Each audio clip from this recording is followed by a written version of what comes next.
अस्सलाम वालेकुम 9th class बेटे। Open your chemistry book, page number 31, chapter number 2 की एक्सरसाइज बेटे मैं आप लोगों को करवा रही थी। अपने लास्ट लेक्चर में हमने क्वेश्चन नंबर 1 कंप्लीट कर लिया था, डैट इज़ एमसीक्यूज़।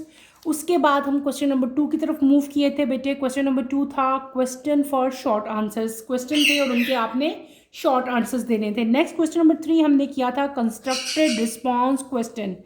मैंने आपको फर्स्ट 3 क्वेश्चन बेटे इसके करवा दिए थे। आज हम 4th क्वेश्चन से स्टार्ट लेंगे, ठीक है। लेट्स स्टार्ट बेटे। बुक का पेज नंबर 31 आप लोग ओपन करें। चैप्टर 2 की एक्सरसाइज मैं आपको करवा रही हूँ। क्वेश्चन नंबर 3 का पार्ट 4 बेटे मैं करवाऊंगी अभी, ठीक है। क्वेश्चन नंबर 4 है why the nuclei of the radioactive elements are unstable.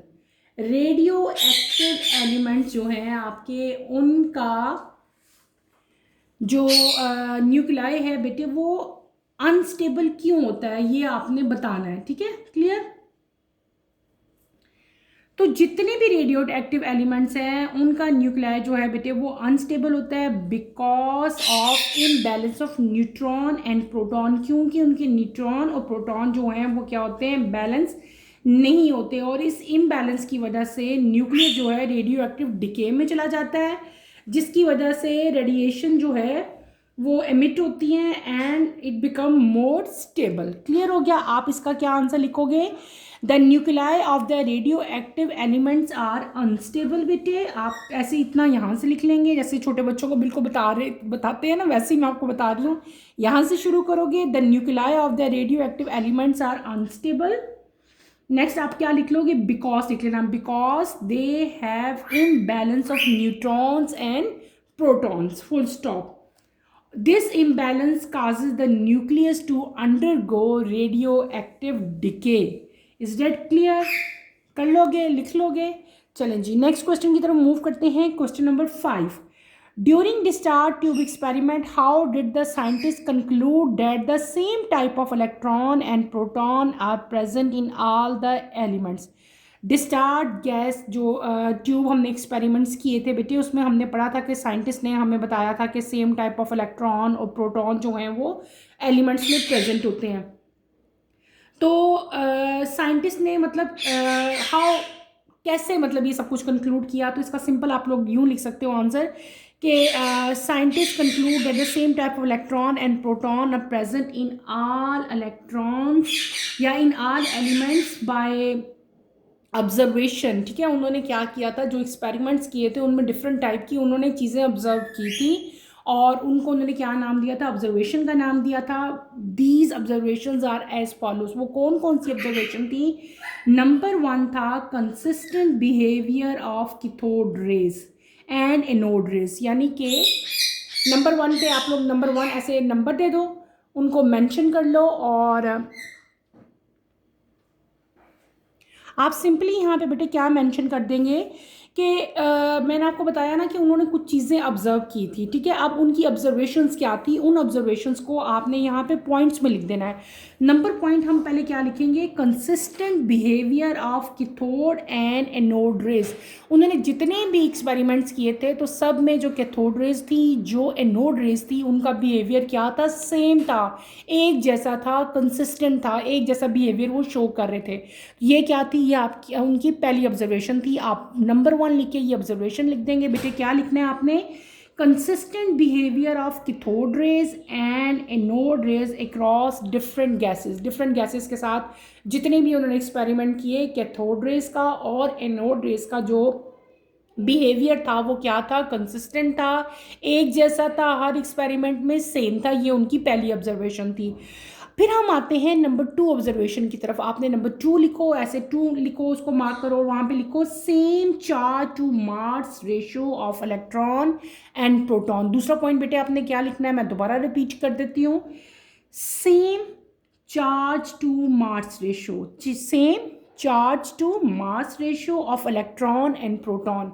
Electron और प्रोटॉन का जो मास रेशो है, क्या कहते हैं उसको, चार्ज टू मास रेशो, हमने पढ़ा भी था, ठीक है, E/m। जितने भी इलेक्ट्रॉन हैं और प्रोटॉन हैं उनका जो बेटे चार्ज और मास रेशो है, चार्ज टू मास रेशो कहते हैं इसको, वो क्या रहता है, वो सेम रहता है। ये उनकी नंबर 2 ऑब्जर्वेशन थी। फिर हम आते हैं नंबर 3 ऑब्जर्वेशन की तरफ। 3 ऑब्जर्वेशन पे अगर आप लोग आओ तो वो क्या थी, सेम एमिशन स्पेक्ट्रा। ये नंबर 3 आप लिख लें अपनी नोटबुक पे। नंबर 3 ऑब्जर्वेशन में आप क्या लिखेंगे, सेम एमिशन स्पेक्ट्रा। जो वहाँ से रेडिएशन एमिट हो रही थी, उनका जो स्पेक्ट्रम बन रहा था, जो बैंड बन रहा था, जिस तरह से वो एमिशन उनकी हो रही थी, वो भी क्या रहती है, हमेशा डिफरेंट गैसेस यूज़ करके देखी, डिफरेंट एक्सपेरिमेंट किए गैस डिस्चार्ज ट्यूब के, तो हमेशा जो एमिशन उनकी थी वो क्या थी, वो सेम थी। तो आपने क्या कर लिया बेटे, यहाँ पे 3 ऑब्जर्वेशन लिखी हमने। कौन कौन सी लिखी, पहले लिखा consistent behaviour of cathode and anode rays, और फिर हमने क्या लिखा था, same charge to mass ratio of electron and proton, ठीक है। और थर्ड में मैंने आप लोगों को क्या लिखवा दिया, same emission spectra. Is that clear? अब हम चलते हैं अपने क्वेश्चन नंबर 4 की तरफ। इसी पेज पे आओ, पेज नंबर 31 पे क्वेश्चन नंबर 4 आपको दिया गया है, डिस्क्रिप्टिव क्वेश्चंस। आपको ये डिस्क्रिप्टिव क्वेश्चन आपने लिखने हैं, इनका आंसर थोड़ा सारा आपने लॉन्ग देना होता है बेटे, डिटेल आंसर देना होता है। ये लॉन्ग क्वेश्चन है और ये पेपर में आते हैं आपके, ठीक है। ये पहला क्वेश्चन हम देखते हैं, explain the structure of hydrogen atom. Hydrogen atom का स्ट्रक्चर जो है उसको आपने डिटेल जो है वो एक्सप्लेन करना है, ठीक है।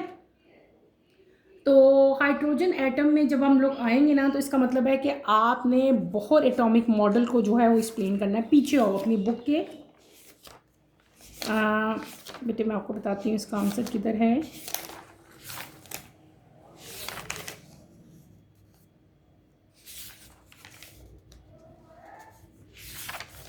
बोहर एटॉमिक मॉडल पे अगर आप लोग आ जाए, इधर दिया हुआ ये, ठीक है। पेज नंबर 21 पे आए, बुक का पेज नंबर 21 ओपन करें। यहाँ पे आंसर आपको दिया हुआ है, Bohr atomic model. In 1913 Niels Bohr proposed a model for the hydrogen atom. ये लिखा है हाइड्रोजन एटम। आपसे क्वेश्चन क्या पूछा, explain the structure of hydrogen atom. Hydrogen atom के स्ट्रक्चर को आपने एक्सप्लेन करना है, डिटेल आंसर देना है। इसका लॉन्ग क्वेश्चन है, तो इसका आंसर आपने यहाँ से शुरू करना है। 1913 से लिखते लिखते आपने एंड तक यहाँ तक जाना है, और ये डायग्राम भी हाइड्रोजन एटम की जो है ये आपने ड्रॉ करनी है। मैंने आपको बहुत डिटेल से पढ़ाया था, सारा का सारा आपने लिखना है। पहले आपने ये लिख देना है नील्स, उसके बाद आपने हेडिंग दे के लिख लेना है कि उसने जो है एक मॉडल प्रपोज किया था, that is known as Bohr atomic model.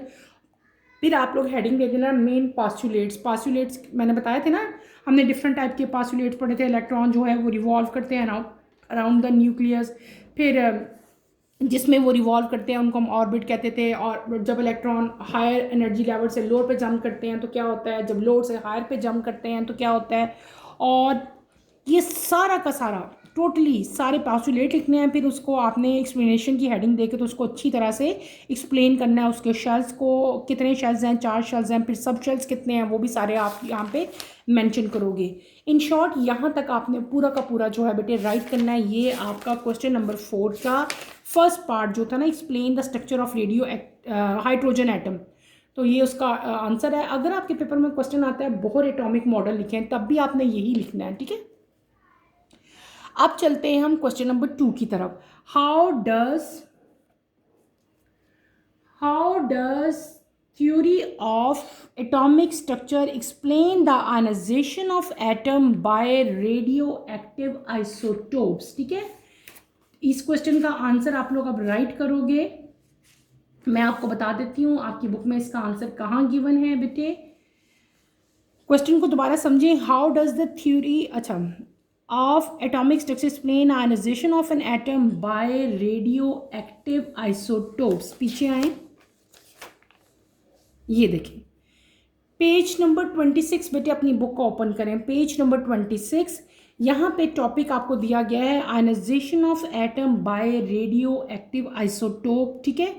ये यहाँ से लेकर यहाँ तक, जहाँ तक ये इक्वेशन लिखी हुई है सोडियम वाली, यहाँ से लेकर यहाँ तक आपने इस क्वेश्चन का आंसर जो है वो राइट करना है। आपकी बुक में ये आंसर दिया गया है पेज नंबर 26 पे, ठीक है। क्वेश्चन आपके पास क्या था, क्वेश्चन नंबर 4 का पार्ट 2 बेटे मैं करवा रही हूँ। How does the theory of atomic structure explain the ionisation of atoms by radioactive isotope. तो उसका आंसर रेडिएशन से लेकर यहाँ तक आप लोग मतलब राइट करोगे। क्लियर हो गया, समझ आ गई ना। अब हमने क्या कर लिए, फर्स्ट 2 क्वेश्चन जो है बेटे वो हमने कर लिए हैं। अब हम आते हैं अपने नेक्स्ट क्वेश्चन की तरफ। क्वेश्चन नंबर 4 का third part, what is radio activity, explain any 3 applications of radio active isotopes. Radio activity क्या होती है, ठीक है, उसकी एग्जांपल्स देनी है, उसके बारे में डिटेल से बताना है। और क्वेश्चन का दूसरा पार्ट क्या है कि आपने रेडियो एक्टिव आइसोटोप्स की कोई सी 3 एप्लीकेशंस बतानी है। अच्छा जी, हम पीछे आते हैं, यहाँ पे हमें टॉपिक दिया हुआ है ये रेडियो एक्टिव। पेज नंबर 25 पे आओ, अपनी बुक का पेज नंबर 25 ओपन करें। यहाँ पे आपको हेडिंग नज़र आएगी पेज के बिल्कुल ऊपर, स्टार्ट में रेडियो एक्टिव आइसोटोप्स, ठीक है। ये सारा आपने यहाँ पे लिखना है। फिर आपने ये ट्रीटियम, इसकी ये रेडियो एक्टिव आइसोटोप्स हो गए, ये सारा आप राइट करोगे। ये तीनों की तीनों यहाँ पे एग्जांपल्स लिखोगे। उसके बाद आपने ये एप्लीकेशंस लिखी हुई हैं, इनकी हेडिंग आपने देनी है, ठीक है। ये सारी एप्लीकेशंस 1 बाय 1 यहाँ तक, ठीक है, डिसऑर्डर्स तक बेटे आपने लिखनी है। लेकिन कोशिश करो, अगर आपका क्वेश्चन लॉन्ग क्वेश्चन है तो मैंने आपको कल ही बताया था कि जितना अच्छा हम क्वेश्चन को प्रेजेंट करेंगे, जितना अच्छा हमने राइट किया होगा, उतने ही अच्छे बेटे हमारे मार्क्स आते हैं। अब जैसे ये एप्लीकेशन दी हुई है ना, ये बहुत सारे यूजेस दिए हैं, मैं बहुत सारी इंपॉर्टेंस बताई हैं रेडियो एक्टिव आइसोटोप्स की, तो इसको पॉइंट्स में बना कर देख सकते हैं। जैसे पहला पॉइंट है ये डायग्नोज वाला, तो इसमें हम लोग क्या लिख सकते हैं, मेडिकल इमेजिनिंग, ठीक है। दूसरा आपका रेडियो एक्टिव डेटिंग है, तो हम इसकी हेडिंग दे सकते हैं रेडियो कार्बन डेटिंग की हेडिंग दे लेना, उसमें ये लिख देना। तीसरे में आप क्या लिख देना, स्ट्रेंथ ऑफ मटेरियल, ठीक है, स्ट्रेंथ ऑफ मटेरियल की हेडिंग दे के तो फिर आपने अगला लिख देना है। फिर आप हेडिंग देख लेना न्यूक्लियर पावर की हेडिंग देख के तो न्यूक्लियर पावर के बारे में लिख देना। और इन द एंड आपने क्या लिख देना है, मेडिकल डायग्नोसिस, यानी कि डिजीज़ को डायग्नोज करने के लिए भी जो है ये यूज़ होते हैं आइसोटोप्स। बेटे चीज़ वही है, लेकिन क्या कर दिया हमने, हेडिंग्स दे के हर इंपॉर्टेंस जो है उसकी लिख दी। तो ये टोटल आपके पास ना आपके 4-5 पॉइंट्स जो हैं वो बन जाते हैं इजीली, अगर आप पॉइंट्स में लिखोगे तो। क्लियर हो गया। अब हमने क्वेश्चन नंबर 4 का फर्स्ट पार्ट भी कर लिया, सेकंड भी कर लिया, थर्ड भी कर लिया। Now we move toward over fourth part. Fourth part को देखें। Find out the relative atomic mass of mercury from the following data. आपको एक डाटा दिया हुआ है, आइसोटोप्स दिए हुए हैं, ठीक है, मरकरी के आइसोटोप्स दिए हुए हैं। एच जी किसका फार्मूला, एच जी किसका सिंबल है, किसका फॉर्मूला है बेटे, मरकरी का। मरकरी के डिफरेंट आइसोटोप्स दिए हुए हैं। आपको क्या कहा है कि आपने इनका रिलेटिव एटॉमिक मास फाइंड करना है। ये मैं आपको बेटे रिटन फॉर्म में करके दिखा देती हूँ न्यूमेरिकल, ताकि आप लोग इसको अपनी अपनी नोटबुक्स में डाल लो। अच्छा, उससे पहले आपको एक चीज़ बेटे यहाँ पे याद रखनी है। हमें क्या गिवन है, हमें गिवन है आइसोटोप्स, हमें गिवन है रिलेटिव अबंडेंस उनकी, और ये जो ऊपर नंबर नज़र आ रहे हैं ना 196, 198, 201, 204, 199, ये भी आपको यहाँ पे गिवन है, ठीक है।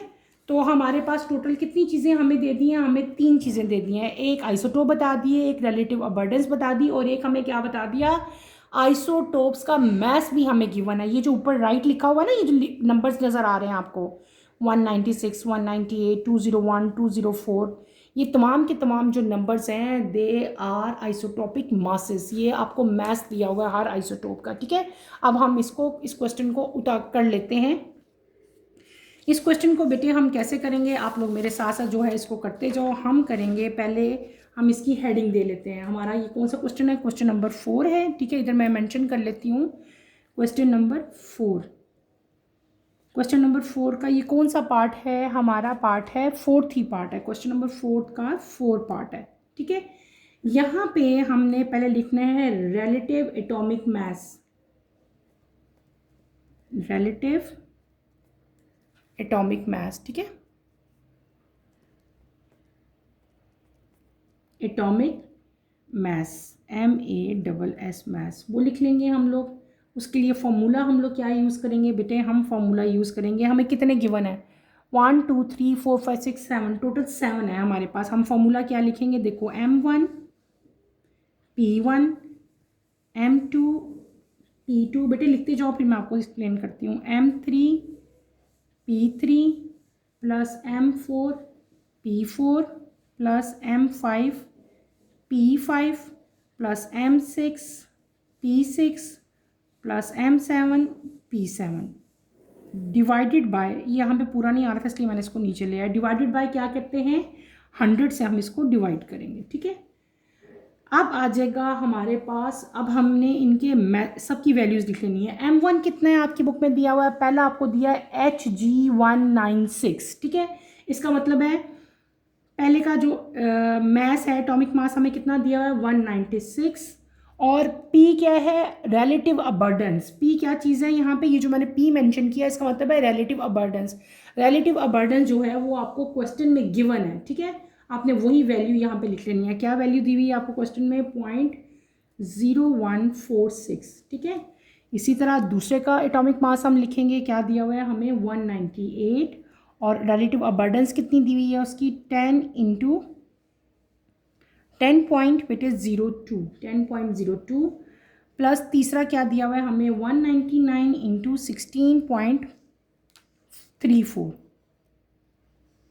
ठीक है। इसी तरह हमने सारे लिखते जाने हैं। आगे क्या लिखेंगे हम लोग, 200 मल्टीप्लाई बाय 23.13 प्लस, और क्या दिया हुआ है आपको 201 multiply by 13.22 plus wt is 202 multiply by 29.80 plus last वाला हमें क्या दिया हुआ है, क्या गिवन है 204 मल्टीप्लाई बाय 6.85, ठीक है 6.85। इसको डिवाइड कर देना पूरी इक्वेशन को, किसके साथ, हमने 100 के साथ, ठीक है, क्लियर। ये मैंने जस्ट जो फार्मूला यहाँ पे राइट किया था ना उसी की वैल्यूज पुट कर दी है। एम क्या था हमारे पास, मास, वो आपको गिवन था।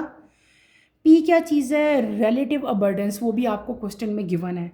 सबके एटॉमिक मासेस को रिलेटिव के साथ पहले मल्टीप्लाई करो, सबकी जब वैल्यूज़ आ जाएंगी उन सब की वैल्यूज़ को आपने क्या कर लेना है, ऐड कर लेना है। जब आप ऐड करोगे तो आपकी रिक्वायर्ड वैल्यू क्या आएगी, 19956.61 डिवाइडेड बाय 100। इन दोनों को डिवाइड करो तो आपकी वैल्यू क्या आ जाएगी, 199.56, ठीक है। This is your required answer, ये आपका रिक्वायर्ड आंसर है। क्लियर है। इसको आप लोग अपनी अपनी नोटबुक्स में बेटे उतार लें आप लोग। क्लियर, समझ आ गई, कर लोगे ना आप तो। चल अब हम चलते हैं अपने नेक्स्ट क्वेश्चन की तरफ। नेक्स्ट क्वेश्चन की तरफ मूव करते हैं बेटे। क्वेश्चन नंबर 4 हमने कंप्लीट कर लिया। इसके टोटल 4 पार्ट्स थे, 1 2 3 4, 4 के 4 मैंने आप लोगों को करवा दिया। अब हम चलते हैं क्वेश्चन नंबर 5 की तरफ। क्वेश्चन नंबर 5 है इन्वेस्टिगेटिव क्वेश्चंस। आपसे रीज़न पूछे हुए हैं कि इन क्वेश्चंस के पीछे बिहाइंड क्या रीज़न है। पहला क्वेश्चन हम लोग करते हैं, how can scientist synthesise elements in the laboratory. Scientist जो हैं वो लेबॉर्ट्री में एलिमेंट्स को किस तरह सिंथेसाइज करते हैं। तो बेटे साइंटिस्ट जो हैं वो लेबॉर्ट्री में जितने भी एलिमेंट सिंथेसाइज करते हैं डिफरेंट टाइप के प्रोसेस से करते हैं, जैसे कि जिनको हम लोग बेसिकली क्या कहते हैं, न्यूक्लियर रिएक्शन कहते हैं। आप लोग ये कह सकते हो कि scientist synthesise elements in the laboratory by using many process like nuclear reaction, ठीक है। और इसमें बेसिकली क्या होता है कि सबसे पहले जो एटम्स हैं उनको बम्बार किया जाता है with particles, different type of particle के साथ जो है वो एटम्स की बम्बारमेंट होती है, सच एज प्रोटॉन है, न्यूट्रॉन है या इलेक्ट्रॉन है, ठीक है। जब ये पार्टिकल एक दूसरे के साथ कोलाइड करते हैं तो या तो ये उसके साथ फ्यूज़ कर जाते हैं, जुड़ जाएंगे, या दूसरा भी ब्रेक डाउन हो जाएगा, ठीक है। और उसके बाद क्या हो जाएगा, न्यूक्लियर रिएक्शन होगा, और न्यूक्लियर रिएक्शन के बाद क्या हो जाएगा, डिफरेंट टाइप के नए एलिमेंट जो हैं वो क्या बन जाएंगे, आपके पास इस प्रोसेस से नए एलिमेंट जो हैं वो बन जाएंगे। क्लियर। तो इसका सिंपल आंसर बेटे आप लोग क्या कर सकते हो कि साइंटिस्ट जो हैं वो एलिमेंट को लेबॉर्ट्री में जो है वो सिंथेसाइज करते हैं by the process like nuclear reactions. बहुत सारे प्रोसेस हैं लेकिन एक का हमने हवाला दे दिया, कौन सा, न्यूक्लियर रिएक्शन। और फिर उसी रिएक्शंस के बारे में मैंने आपको बता दिया, एक ही के बारे में हम बता देंगे कि न्यूक्लियर रिएक्शन में बेसिकली क्या होता है कि हम लोग जो हमारा टारगेट एटम होता है उसको हम बम्बार करते हैं, किसके साथ बम्बारमेंट करते हैं, बाय प्रोटॉन, न्यूट्रॉन और डिफरेंट टाइप ऑफ न्यूक्लियाई, ठीक है। जब ये पार्टिकल्स आपस में टकराएं या एटम के साथ जब टकराते हैं तो ये क्या करते हैं, या तो उसके साथ फ्यूज़ कर देंगे, ठीक है, या वहाँ पे डिफरेंट टाइप के न्यूक्लियर रिएक्शन होंगे। जब न्यूक्लियर रिएक्शन होंगे तो नई तरह का वहाँ पे एलिमेंट जो है वो बन जाता है। क्लियर हो गया? तो इसको आप लोग जो है इस तरह से राइट कर सकते हैं। नेक्स्ट क्वेश्चन आता है क्वेश्चन नंबर 5 का लास्ट पार्ट की तरफ। अगर आप लोग और part number 2, a system just like our solar system exist in an atom, comment on this statement. आपसे क्वेश्चन किया कि जिस तरह सोलर सिस्टम है, पूरा सिस्टम है ना, इसी तरह का सिस्टम जो है एटम में भी एग्जिस्ट करता है। Is this true? अगर ये ट्रू है तो ये कैसे ट्रू है? ये ट्रू है। कैसे ट्रू है? पीछे हो, मैं आपको समझाती हूँ। ये देखें, इधर है। आपने इसको अच्छी तरह से मेरी बात को सुनो, इसको अपनी वर्डिंग से बना के लिखने की कोशिश करो। What is solar system? अब इतने बड़े तो हो गए हो ना बेटे कि छोटा सा आंसर आपको मैं समझाऊं तो आप लोग लिख सकते हैं। नहीं लिखा गया तो कोई बड़ी बात नहीं है, मैं आपको दोबारा से लिखवा दूंगी, लेकिन अभी आप इसको समझें और लिखने की कोशिश करें। सोलर सिस्टम पे ज़रा गौर करो। Solar system, suppose this is solar system, ये सोलर सिस्टम है, ठीक है। सोलर सिस्टम के सेंटर में क्या चीज़ प्रेजेंट होती है? सन प्रेजेंट होता है। क्या प्रेजेंट होता है? सन, सूरज। उसके इर्द गिर्द एक फिक्स ऑर्बिट्स होते हैं जिनको हम उर्दू में कह सकते हैं कि मदार हैं, ठीक है। 1 है, 2 है, 3 है, 4 है, 5, 6, 7, 8 ऑर्बिट्स हैं, ठीक है। इस पूरे सिस्टम में सूरज के इर्द गिर्द 8 डिफरेंट टाइप के ऑर्बिट्स हैं। हर ऑर्बिट के अंदर एक प्लैनेट है और वो प्लैनेट क्या कर रहा है? वो सूरज के इर्द गिर्द जो है रिवॉल्व कर रहा है इन इट्स फिक्स ऑर्बिट। अपने फिक्स ऑर्बिट में वो रिवॉल्व कर रहा है। डिफरेंट टाइप के प्लैनेट्स हैं आपके पास, यूरेनस है, मार्स है, अर्थ है, जुपिटर है। ये तमाम के तमाम प्लैनेट्स अपने फिक्स ऑर्बिट में सूरज के इर्द गिर्द जो है वो रिवॉल्व करते हैं। और इस सिस्टम को हम लोग क्या कहते हैं? This system is known as solar system. बिल्कुल इसी तरह एटम भी है। अब देखो, ये स्ट्रक्चर है पूरे एटम का। एटम के सेंटर में क्या चीज़ प्रेजेंट है? न्यूक्लियस। जैसे यहाँ पे पहले क्या प्रेजेंट था? सन प्रेजेंट था। अब यहाँ पे क्या प्रेजेंट हो गया? न्यूक्लियस प्रेजेंट हो गया। न्यूक्लियस के इर्द गिर्द सर्कुलर एक ये बने हुए हैं, ठीक है, पाथ। इन पाथ को हम लोग क्या कहते हैं? ऑर्बिट्स कहते हैं। क्या कहते हैं? ऑर्बिट्स। समझ लो जैसे सोलर सिस्टम में ऑर्बिट थे, यहाँ पे भी ऑर्बिट्स हैं, लेकिन इन ऑर्बिट्स को हम लोग क्या कहते हैं? शेल कहते हैं। ये के शेल है, ये एल है, ये एम है, ये एन है। नाम चेंज हो गए ना, वो क्या थे? ऑर्बिट्स थे। यहाँ पे क्या आ गई? शेल आ गई। इन शेल्स के ऊपर क्या चीज़ होती है? इलेक्ट्रॉन होते हैं। और ये इलेक्ट्रॉन जो है ये कंटिन्यूसली न्यूक्लियस के इर्द गिर्द क्या करते हैं? रिवॉल्व करते रहते हैं, जस्ट लाइक प्लैनेट। जिस तरह प्लैनेट्स थे और वो सूरज के इर्द गिर्द रिवॉल्व कर रहे थे, इसी तरह ये जो इलेक्ट्रॉन्स हैं ये न्यूक्लियस के इर्द गिर्द जो है वो रिवॉल्व करते रहते हैं। तो ये देखो रिजेम्बलेंस है एटम और सोलर सिस्टम में, ठीक है। जिस तरह सूरज के इर्द गिर्द प्लैनेट्स रिवॉल्व करते रहते हैं इन देयर फिक्स ऑर्बिट, इसी तरह न्यूक्लियस के इर्द गिर्द इलेक्ट्रॉन रिवॉल्व करते रहते हैं in their fix shell. Clear हो गया? तो कहने का मतलब क्या हो गया कि बेटे सोलर सिस्टम और जो एटम है इनका मतलब इनके अंदर बहुत ज़्यादा रिजेम्बलेंस है। वो सारी मैंने आपको एक्सप्लेन की, उसी को आप लोगों ने अपने इस क्वेश्चन के आंसर में भी राइट कर लेना है। चैप्टर नंबर 2 की एक्सरसाइज बेटे हमने कंप्लीट कर ली, ठीक है। इसमें फर्स्ट क्वेश्चन था टिक द करेक्ट आंसर, वो भी मैंने आप लोगों को करवा दिया। बी क्वेश्चन था शॉर्ट क्वेश्चन आंसर्स, वो भी हमने राइट कर लिए। कंस्ट्रक्टेड रिस्पॉन्स क्वेश्चन भी मैंने आपको डिटेल में करवाया। Then we will move toward question number 4। Question number 4 भी मैंने आपको करवा दिया। और लास्ट में आपके पास क्या आता है? इन्वेस्टिगेटिव क्वेश्चंस, वो भी हमने कंप्लीट कर लिया। चैप्टर 2 की एक्सरसाइज बेटे हमारी आज कंप्लीट हो गई है। यहीं पे अपना टॉपिक बेटे मैं ख़त्म करूँगी। कमिंग लेक्चर की नोटिफिकेशन के लिए आप चैनल को शेयर करें, लाइक करें और सब्सक्राइब करें, और मुझे यहीं पे इजाज़त दें। इंशाल्लाह नेक्स्ट लेक्चर में आपसे दोबारा मुलाकात होगी। टिल देन अल्लाह हाफ़िज़ 9th क्लास। टेक केयर बेटे, अपना ख्याल रखिएगा।